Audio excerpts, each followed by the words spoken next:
Hermanos míos, quiero que hoy dejemos todo a un lado. Cierren la puerta, apaguen el teléfono, silencien el ruido del mundo, porque lo que voy a compartir con ustedes en estos minutos puede cambiarlo todo. Y no exagero. Llevo más de 40 años escuchando confesiones, acompañando almas, viendo cómo personas completamente rotas se levantan cuando descubren algo que el 99% de los católicos nunca aprende. Hoy están muriendo de hambre espiritual. Acuden a misa cada domingo, rezan el rosario, cumplen con sus devociones, pero sus vidas no cambian. Siguen sintiendo ese vacío, esa distancia con Dios, esa sensación de que sus oraciones rebotan contra el techo y nunca llegan al cielo. ¿Y saben por qué ocurre esto? Porque nadie les enseñó a orar de verdad. Nadie les mostró que la oración no es recitar fórmula, sino entrar en un encuentro vivo, real, transformador con el Dios que los ama más de lo que ustedes pueden imaginar. Déjenme decirles algo que quizás les duele escuchar. La mayoría de nosotros no sabemos orar y no es culpa nuestra. Crecimos en un catolicismo de cumplimientos, de obligaciones, de repetir oraciones que aprendimos de memoria cuando éramos niños. Nadie nos dijo que la oración es conversación, es intimidad, es entrega total. Nadie nos explicó que cuando oramos el cielo se abre, los ángeles se inclinan para escuchar y el mismo Dios Padre pone su oído junto a nuestros labios. ¿Hemos convertido la oración en un trámite? ¿En algo que hacemos para sentirnos bien con nosotros mismos o para cumplir con una obligación religiosa? Pero la verdadera oración, esa que transforma vidas, esa que mueve montañas, esa que sana matrimonios, que libera de adicciones, que devuelve la paz al corazón más angustiado, esa oración la conoce solo el 1%. Y hoy, si me dan su atención y su corazón, ustedes van a formar parte de ese 1%. Voy a compartirles algo personal. Hubo un tiempo en mi vida sacerdotal hace muchos años en que yo también oraba sin orar. Cumplía con el breviario, celebraba la misa, rezaba antes de dormir, pero mi corazón estaba lejos. Mis palabras eran correctas, pero vacías, hasta que un día en medio de una crisis espiritual profunda, donde sentía que Dios no me escuchaba, donde la sequedad era tan grande que pensé que había perdido mi vocación, un anciano sacerdote ya casi al final de sus días me tomó de las manos y me dijo algo que nunca olvidaré. Me dijo que yo no estaba orando, estaba hablando solo, que la oración verdadera comienza cuando dejamos de hablar y empezamos a escuchar, cuando dejamos de pedir y empezamos a amar, cuando dejamos de exigir respuestas y empezamos a confiar. Esas palabras me partieron en dos, y desde ese día mi vida de oración cambió por completo y con ella cambió todo. Hoy quiero transmitirles lo que aprendí, no como un maestro que sabe más que ustedes, sino como un hermano mayor que ha caminado este camino antes y que quiere tenderles la mano. Porque la oración que voy a enseñarles no es complicada, no requiere teología avanzada ni años de estudio, es simple, profunda y está al alcance de cualquiera que tenga un corazón dispuesto, pero les advierto que es exigente porque esta oración les va a pedir que dejen caer las máscaras, que se presenten ante Dios tal como son, con sus miserias, sus pecados, sus dudas, sus miedos, y eso da miedo. Por eso muchos nunca llegan a orar así. Prefieren quedarse en la superficie, en las oraciones cómodas, en las que no les comprometen y les transforman, pero ustedes no son así. Si han llegado hasta aquí, si están escuchando estas palabras, es porque su alma tiene sed, y hoy juntos vamos a beber del agua viva que Cristo prometió. Así que respiren hondo, ábranse a lo que el Espíritu Santo quiere hacer en ustedes, porque lo que viene ahora no es teoría, es vida, es fuego. Es el secreto que los santos conocieron y que cambió la historia. Y ese secreto, hermanos míos, está a punto de ser suyo. No se vayan, no se distraigan, porque en los próximos minutos Dios tiene algo que decirles, y créanme, es algo que han estado esperando escuchar toda su vida. La primera verdad que deben entender es esta: la oración no es un monólogo, es un diálogo. Suena obvio, pero la mayoría de nosotros oramos como si Dios fuera un contestador automático. Dejamos nuestro mensaje, colgamos y seguimos con nuestra vida. Le decimos lo que necesitamos, lo que queremos, lo que esperamos que haga por nosotros. Y cuando terminamos, nos levantamos y nos vamos. Nunca nos quedamos a escuchar, nunca le damos la oportunidad de respondernos y luego nos preguntamos por qué sentimos que Dios está lejos. ¿Por qué nuestras oraciones parecen no tener efecto? Hermanos, Dios no está lejos. Somos nosotros los que no nos quedamos el tiempo suficiente para encontrarlo. Somos nosotros los que hablamos tanto que no dejamos espacio para que Él hable. Santa Teresa de Ávila decía que la oración mental no es otra cosa sino tratar de amistad, estando muchas veces tratando a solas con quien sabemos nos ama. Fíjense en esa palabra amistad. No dice cumplimiento, no dice obligación, no dice ritual, dice amistad. Y en una amistad verdadera hay conversación, hay silencio compartido, hay confianza, hay intimidad. Cuando ustedes hablan con un amigo querido, no solo sueltan un discurso y se van, escuchan, prestan atención a lo que dice, a cómo lo dice, a lo que no dice. Se interesan por su corazón. Así debe ser con Dios. Él quiere hablarnos, tiene cosas que decirnos, tiene consuelos que darnos, correcciones que hacernos, direcciones que mostrarnos. Pero si no nos callamos, si no nos quedamos quietos y no aprendemos a escuchar, nunca lo oiremos. El problema es que el silencio nos da miedo. Estamos acostumbrados al ruido, a la distracción, a llenar cada segundo con algo. Música, televisión, redes sociales, conversaciones vacías, todo menos quedarnos a solas con nosotros mismos y con Dios. Porque en el silencio aparece lo que hemos estado evitando, nuestras heridas, nuestros pecados, nuestras preguntas sin respuesta, y eso duele. Por eso preferimos seguir hablando, seguir pidiendo, seguir moviéndonos. Pero, hermanos, les digo algo que he aprendido después de décadas de acompañar almas. El verdadero crecimiento espiritual comienza en el silencio. Cuando te atreves a quedarte quieto ante Dios, sin palabras, sin exigencias, simplemente presente, vulnerable, abierto, ahí es donde Él empieza a trabajar en lo profundo. Y no me malinterpreten, no estoy diciendo que las oraciones vocales estén mal. El rosario, el Padre Nuestro, las letanías, todo eso es hermoso y necesario. Son como los rieles que nos sostienen cuando no sabemos por dónde ir, pero no pueden ser lo único. No pueden reemplazar ese momento de encuentro personal de corazón a corazón, donde tú y Dios están solos, donde no hay fórmulas, no hay guiones, solo amor, solo verdad, solo tú tal como eres y Él tal como es. Eso es lo que la mayoría de los católicos nunca experimenta. Y por eso sus vidas espirituales son áridas, tibias, sin fruto, porque la oración se quedó en la superficie. Les voy a contar algo que vi hace unos años.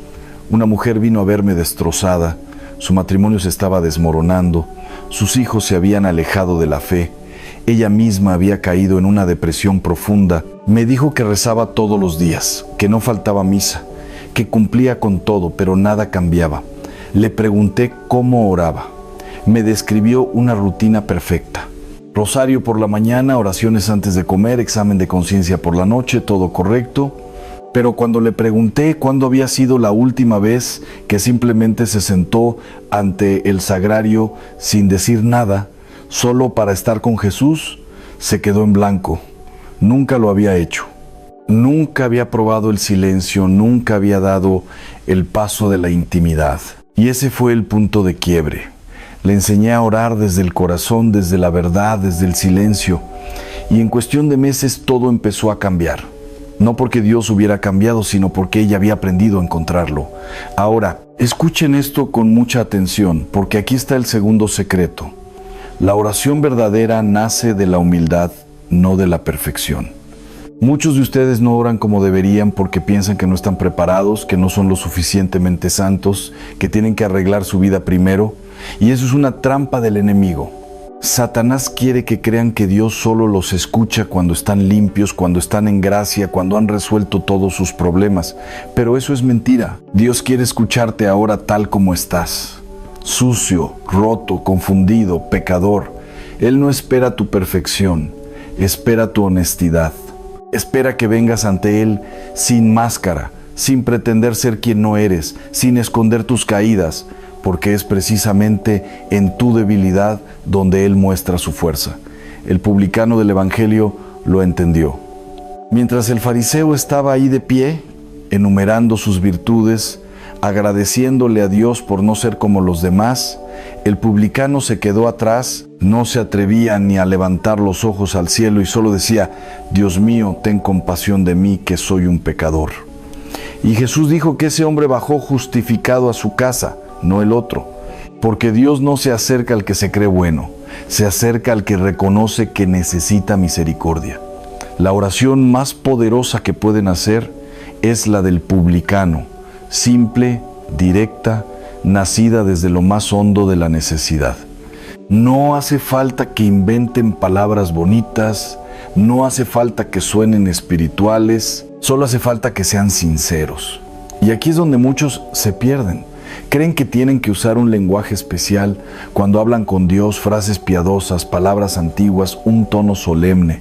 Y está bien a veces, pero Dios también quiere escucharte hablar como hablas, con tu vocabulario, con tus emociones, con tu rabia, si la hay, con tu tristeza, con tu alegría. Él no es un emperador distante que exige protocolo, es tu Padre que te ama más que nadie en el mundo.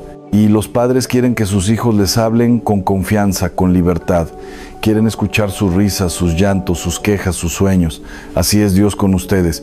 Quiere que le cuenten todo, lo bueno, lo malo, lo feo. Quiere que le digan cuando están enojados con Él, cuando no entienden lo que está pasando, cuando sienten que los abandonó, porque solo cuando eres honesto puede haber verdadera relación.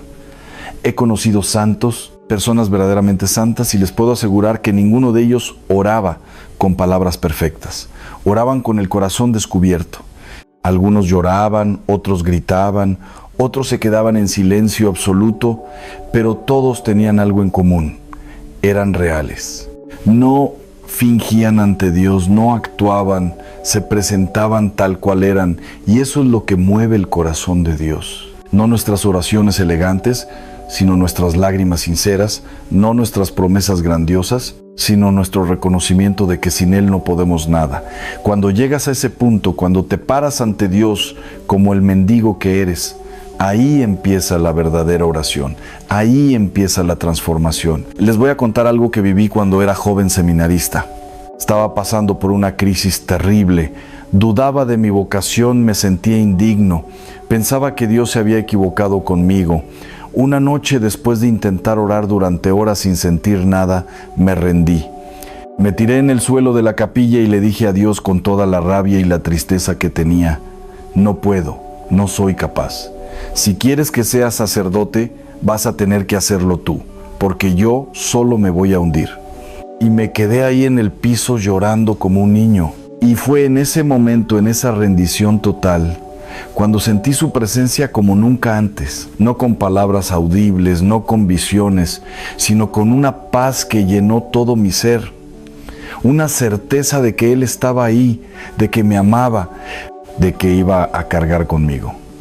Esa fue la oración más poderosa de mi vida, y no tuvo nada de perfecta, fue puro quebrantamiento. ¿Y saben qué aprendí esa noche? Que Dios no necesita nuestra fuerza, necesita nuestra entrega. No necesita que seamos héroes espirituales, necesita que seamos hijos que confían. Porque cuando confías, cuando sueltas el control, cuando dejas de pretender que puedes solo, ahí es donde Él entra con todo su poder. Por eso San Pablo dice que cuando soy débil, entonces soy fuerte, porque en mi debilidad se manifiesta el poder de Dios. Así que dejen de intentar impresionar a Dios. Dejen de esconder sus miserias. Llévenlas ante Él, muéstrenselas. Díganle que no pueden y verán cómo Él hace lo que ustedes nunca pudieron. Ahora quiero que piensen en esto. ¿Cuántas veces han orado pidiendo algo y no lo han recibido y se han sentido frustrados, decepcionados, quizás hasta enojados con Dios? ¿Por qué no me escucha?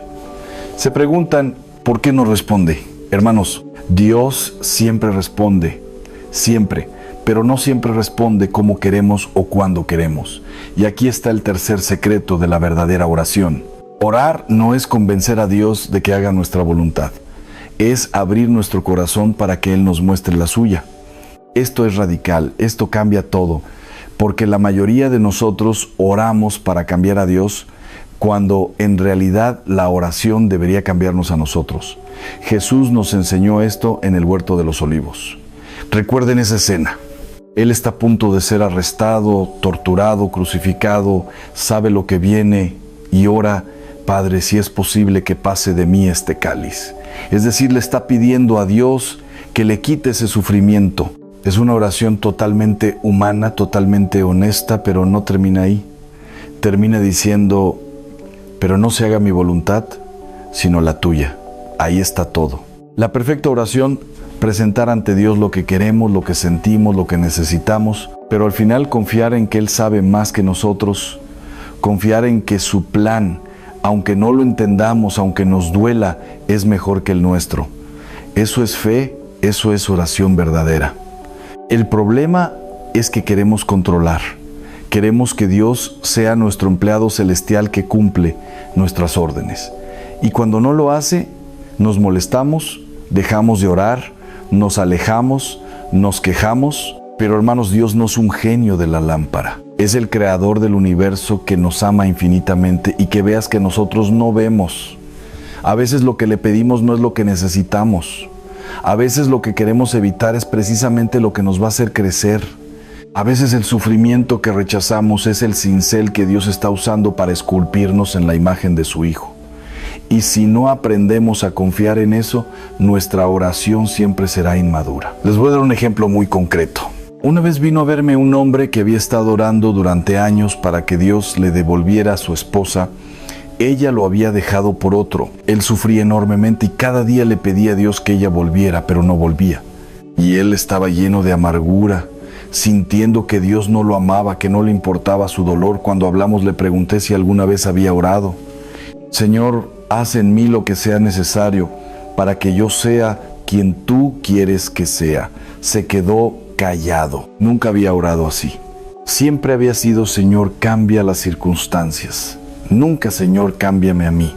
Y ese fue el punto de inflexión. Empezó a orar diferente, empezó a pedir sanación interior, perdón, capacidad de amar de verdad. Y con el tiempo Dios no le devolvió a su esposa, pero le dio algo mejor. Le devolvió la paz, le mostró sus propios errores, lo sanó de su orgullo, lo liberó del rencor y eventualmente años después rehubo su vida de una manera que nunca hubiera imaginado. ¿Entienden lo que pasó ahí? Cuando dejó de exigirle a Dios que cambiara su realidad y empezó a pedirle que lo cambiara a Él, todo se transformó, porque esa es la verdadera respuesta a la oración. No siempre es que Dios haga lo que queremos. A veces es que Dios nos convierte en quienes necesitamos ser para recibir lo que Él quiere darnos. Y eso requiere paciencia, requiere confianza, requiere que estemos dispuestos a ser podados, a ser refinados, a pasar por el fuego si es necesario, porque al otro lado de ese proceso está la versión de ustedes que Dios soñó desde la eternidad, la versión libre, sanada, plena, capaz de amar de verdad. Y ahora déjenme hacerles una pregunta que quizás los incomode. ¿Cuánto tiempo pasan ustedes en oración cada día? No en oraciones rápidas, no en un Padre Nuestro de camino al trabajo, sino en oración real, profunda, de corazón. 10 minutos, 5, nada, porque aquí está la cruda realidad. No puedes tener una relación profunda con alguien si no pasas tiempo con esa persona. Es imposible. Imaginen que están casados y solo hablan con su cónyuge 5 minutos al día corriendo sin realmente conectar. ¿Cuánto tiempo creen que va a durar ese matrimonio? Lo mismo pasa con Dios. Si le dan las obras de su tiempo, las migajas de su atención, no esperen tener una vida espiritual rica. No funciona así. Los santos pasaban horas en oración. Horas. No porque fueran superhombres o supermujeres, sino porque habían descubierto algo, que en la presencia de Dios encontraban todo lo que necesitaban: paz, fuerza, dirección, consuelo, gozo. Y una vez que pruebas eso, una vez que experimentas cómo es realmente estar con Él, no quieres irte. Pero la mayoría de ustedes nunca ha llegado a ese punto porque nunca se han quedado el tiempo suficiente. Entran y salen corriendo, como si la oración fuera una estación de gasolina espiritual donde cargas rápido y te vas. Pero hermanos, La oración es un banquete, es una fiesta, es una cámara nupcial donde el esposo espera a su esposa y ustedes están invitados a quedarse, a disfrutar, a ser transformados, pero tienen que dar el paso, tienen que hacer el tiempo. Sé lo que están pensando es que no tengo tiempo, tengo trabajo, tengo hijos, tengo responsabilidades, y yo les digo con todo respeto, eso es mentira. Todos tenemos tiempo para lo que es importante. Tienen tiempo para ver una serie en Netflix, tienen tiempo para estar en las redes sociales, tienen tiempo para 1000 cosas que no les dan vida. Pero dicen que no tienen tiempo para Dios, hermanos. Es cuestión de prioridades. Y si Dios no es su prioridad, nunca van a crecer espiritualmente, nunca van a salir de la mediocridad, nunca van a experimentar el poder de la oración verdadera. Van a seguir siendo católicos tibios de domingo que cumplen pero que nunca se transforman. Y miren, no les estoy pidiendo que se vuelvan monjes, no les estoy diciendo que tienen que rezar 5 horas diarias, pero sí les digo que necesitan un mínimo, necesitan apartar tiempo todos los días para estar con Dios. 15 minutos, media hora, lo que puedan, pero que sea sagrado, que sea innegociable, que sea su momento de encuentro con Él, y verán cómo todo empieza a cambiar. Porque cuando le das a Dios el primer lugar en tu tiempo, Él multiplica el resto. Cuando lo buscas primero a Él, todo lo demás se acomoda. No sé cómo funciona, pero funciona. Lo he visto 1000 veces. Las personas que oran de verdad son las más productivas, las más en paz, las que mejor manejan sus vidas, no porque tengan más horas en el día, sino porque tienen a Dios caminando con ellas. Les voy a contar lo que hago yo. Todos los días, sin falta, paso mi primera hora del día en oración. Antes de revisar el teléfono, antes de leer las noticias, antes de hacer cualquier cosa, me levanto y me voy ante el Santísimo y le doy esa hora. A veces es hermosa, llena de consolaciones, a veces es árida, siento que no pasa nada, pero la doy porque no es por lo que siento, es por fidelidad, es por amor. Y créanme, esa hora sostiene todo mi día. Es mi ancla, mi fuerza, mi secreto. Sin ella me hundiría. Con ella puedo enfrentar lo que sea porque sé que no estoy solo. Sé que Él está conmigo, sé que me ama y eso lo cambia todo. Ahora viene algo que quizás les suene extraño, pero es fundamental. La oración no es solo palabras, es también escucha. Ya lo mencioné antes, pero quiero profundizar porque esto es lo que más nos cuesta. Estamos tan acostumbrados a llenar el silencio, a llenar cada momento con ruido, que cuando nos quedamos callados ante Dios, nos sentimos incómodos, nos sentimos raros y enseguida volvemos a hablar, a pedir, a recitar. Pero, hermanos, en el silencio es donde Dios habla, no con voz audible, no con palabras que suenan en el oído, sino con inspiraciones, con paz, con certezas interiores, con movimientos del corazón. Ahí es donde Él nos guía, nos corrige, nos consuela. El profeta Elías aprendió esto. ¿Recuerdan la historia? Estaba huyendo desesperado y Dios le dijo que se presentara en la montaña porque él iba a pasar. Y vino un viento huracanado que partía las montañas y quebraba las rocas. Pero Dios no estaba en el viento. Luego vino un terremoto, pero Dios no estaba en el terremoto. Luego vino fuego, pero Dios no estaba en el fuego. Y después del fuego vino un susurro suave, una brisa leve. Y ahí estaba Dios en el susurro, en la brisa, en lo silencioso. Y esa es la forma en que Dios nos habla la mayoría de las veces, no en lo espectacular, no en lo ruidoso, sino en lo pequeño, lo sutil. Lo que solo podemos percibir si estamos atentos, si estamos en silencio. Pero para escuchar ese susurro tienen que ayetar todo lo demás. Su mente que no para de pensar, su corazón que está lleno de preocupaciones, sus sentidos que están bombardeados por 1000 estímulos. Tienen que crear espacio interior y eso se logra con la práctica, no va a pasar de la noche a la mañana. Las primeras veces que intenten quedarse en silencio ante Dios les va a parecer imposible. La mente va a saltar de un pensamiento a otro. Van a recordar pendientes, van a planear el día, van a distraerse con cualquier cosa. Es normal. No se desanimen, solo vuelvan suavemente a la presencia de Dios una y otra vez como quien entrena un músculo. Poco a poco van a ir encontrando ese lugar interior de quietud y cuando lo encuentren van a descubrir un tesoro. Santa Teresa de Ávila hablaba de las moradas interiores, de ese castillo que cada uno tiene dentro donde Dios habita. Pero la mayoría de nosotros nunca entramos a ese castillo. Nos quedamos en el patio exterior, en las salas de recepción. Nunca llegamos al centro, a la cámara nupcial donde el rey nos espera.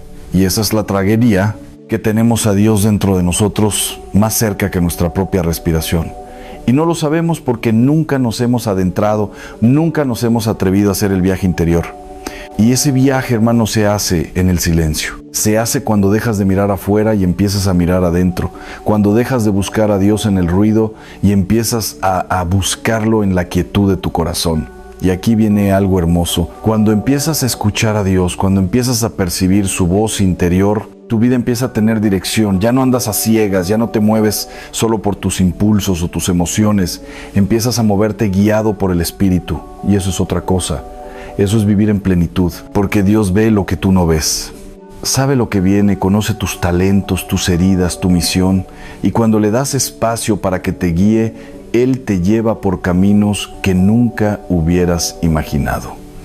Te abre puertas que parecían cerradas, te da palabras en el momento preciso, te da paz en medio de las tormentas y todo porque aprendiste a escuchar. Quiero decirles algo que para mí ha sido una revelación enorme en mi vida de oración y creo que puede serlo también para ustedes. La oración más poderosa, la que realmente mueve el corazón de Dios y transforma al que la hace, no es la que pide cosas, sino la que adora. La adoración, hermanos, esa es la oración del cielo. Esa es la que los ángeles hacen sin cesar. Santo, santo, santo. Y cuando nosotros entramos en esa dimensión, cuando dejamos de centrarnos en nuestras necesidades y nos centramos en quién es Dios, algo cambia radicalmente. Porque adorar es reconocer su grandeza, su bondad, su amor, es contemplarlo, es deleitarse en Él. Y cuando haces eso, cuando pones tu mirada en Él, en lugar de ti mismo, tus problemas se ven diferentes. No es que desaparezcan, es que se ven en perspectiva. Porque si Dios es tan grande, tan poderoso, tan amoroso, entonces ningún problema es demasiado grande para Él. Ninguna situación está fuera de su control. Ningún dolor es mayor que su capacidad de consolar. Y esa paz que viene de la adoración es sobrenatural. No depende de tus circunstancias, depende de a quién estás mirando. Por eso el salmista dice: pon tus ojos en el Señor y serás iluminado. Porque donde pones tu mirada, ahí pones tu corazón. Si miras tus problemas todo el día, vivirás angustiado. Si miras a Dios, vivirás en paz. Así de simple, así de profundo. Y la adoración no requiere palabras elaboradas. Puede ser simplemente estar ante el Santísimo y decirle: te amo, eres bueno, eres santo, confío en ti. O incluso sin palabras, solo mirarlo. Como María a los pies de Jesús, ella no estaba haciendo nada productivo desde el punto de vista de Marta. Solo estaba ahí sentada, escuchando, contemplando, y Jesús dijo que había elegido la mejor parte. Porque eso es lo que Dios quiere. Quiere que estemos con Él, no por lo que podamos obtener, no por lo que vaya a darnos, sino porque lo amamos, porque Él nos basta. Y cuando llegamos a ese punto, hermanos, ahí es cuando Dios puede darnos todo. Porque ya no estamos aferrados, ya no estamos exigiendo, estamos simplemente amando. Les voy a compartir algo que me pasó hace algunos años. Estaba pasando por un momento muy difícil en mi ministerio.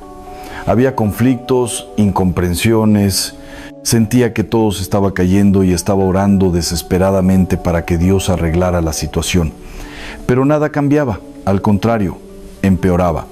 Hasta que un día, cansado de pedir, me senté ante el sagrario y solo empecé a adorar. Jesús, tú eres bueno aunque yo no entienda, tú eres fiel aunque todo se caiga, tú eres mi Señor aunque no tenga respuestas. Y me quedé ahí, repitiendo esas verdades, no como fórmulas mágicas, sino como anclas para mi alma. Y después de un rato, una paz inexplicable llenó mi corazón. Nada había cambiado afuera, pero todo había cambiado adentro. Porque había dejado de depender de las circunstancias y había vuelto a depender de Él. ¿Y saben qué pasó después? Las circunstancias eventualmente sí cambiaron, pero no de la forma que yo esperaba. Dios hizo algo mejor. Trajo sanación donde había división. Trajo claridad donde había confusión. Pero lo hizo a su manera, en su tiempo, y yo pude vivirlo en paz porque había aprendido a adorarlo en medio de la tormenta. Si hubiera seguido solo pidiendo, solo exigiendo, me hubiera hundido en la ansiedad, pero la adoración me sostuvo. Y esa es la lección. Cuando no sepas